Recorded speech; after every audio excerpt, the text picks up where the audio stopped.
જય સિયારામ.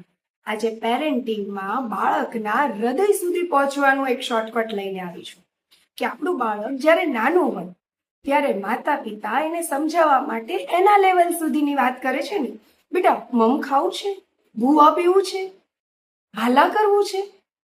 કેમ? કારણ કે ખબર છે કે બાળકને સમજાવવા માટે એના સ્તર સુધી જવું ખૂબ જરૂરી છે. પરંતુ બાળક જેવું થોડું મોટું થયું, આપણી ભાષા સમજતું થયું, એટલે આપણી ભાષામાં તરત જ કડકાઈ, કઠોર શબ્દ કેમ આવવા લાગે છે? બાળક તો માતા પિતા માટે હંમેશા બાળક જ છે. તો બાળક થોડું મોટું થાય તો એને સમજાવવા માટે મારવો જરૂરી છે.